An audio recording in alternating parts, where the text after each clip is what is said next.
we talk a little bit more about Kirk as well because I had forgotten, I guess, and this is, my privilege too, but I remembered all of his bigoted statements, towards black people, towards Palestinians, towards basically anybody, trans people, gay people, what have you.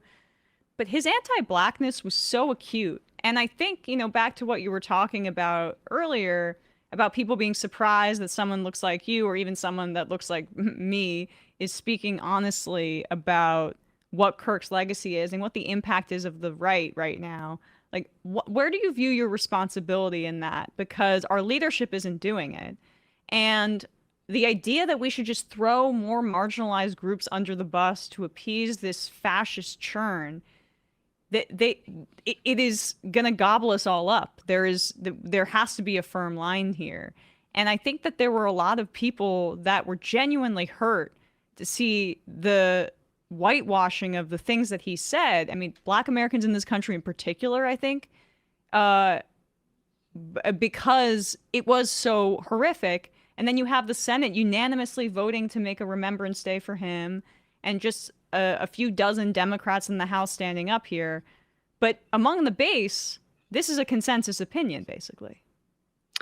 Yeah. So, as a white American, I think all of us should aspire to be cookout approved whites. And I think we need to align ourselves with the Black community the way you will your own. And until we have that type of rock solid allyship, you see people make excuses for the racism and that exists all the time. And as a white person who grew up in a white suburban world, I hear racism all the time. And you have to stand up and you have to defend your Black and brown brothers and sisters. The whitewashing of his legacy is so abhorrent and hurtful. It hurts me to see it, but it's also a reminder of all of the white racists that I've been around in my life. And I think that what the Democrats have done by voting to honor is just an absolute, total fucking disgrace. I think they should be ashamed of themselves. I think that I do not understand how somebody like Hakeem Jeffries, that is a Black man, can vote to honor a man who trafficked in racist cruelty and made Black people less safe and And who is demeaned. this winning over? And who is this winning over? I mean, It's that's the so other thing. weird. Yeah. It's Donors, so maybe. it's so weird. I just think that our responsibility is to call out what everybody sees with their own eyes and hears with their own ears, saying, you saw and you heard Charlie Kirk be a racist and you were correct. That's it. Yeah. You Yeah. don't have to spin it. You don't have to revisionist history it. Let people know what you saw is correct. He was a man that profited off of racist. And then what you also saw is correct. Bizarrely, a Black man just voted to honor him. It's fucking crazy. It's crazy. But it shows, I think, the rot right now at the core of the Democratic Party, unfortunately. I mean, the reality is that voters, they're there. The voters are ready. The voters are ready for a transformational candidate.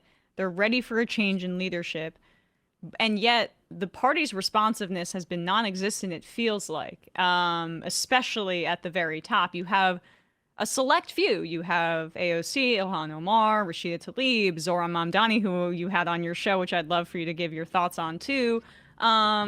And you have governors, like I think Pritzker's done a good job, and Van Hollen in the Senate, and of course Bernie Sanders. But part of what is happening here is that Trump is able to fill vacuums because vacuums are being left purposefully. And all they're trying to do is hang on by their fingernails until the midterms.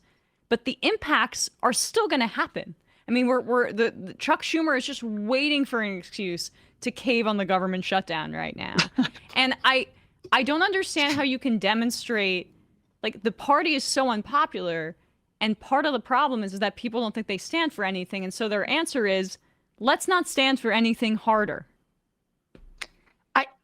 I cannot understand it. I have been sitting here trying to understand it. And I think that basically beholden to the same corporations that got MAGA elected. And so you have a opposition party that is MAGA light.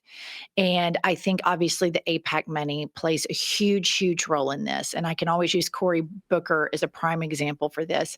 You know, we've had him on our podcast. I liked him. He was feisty. He spoke about, equality, and he spoke up for democracy, blah, blah, blah. Then he did the 25-hour barn burner. I'm not going to sleep. I'm not going to pee. I'm fighting for democracy. Yeah. I'm like, fuck yeah, let's go, Cory.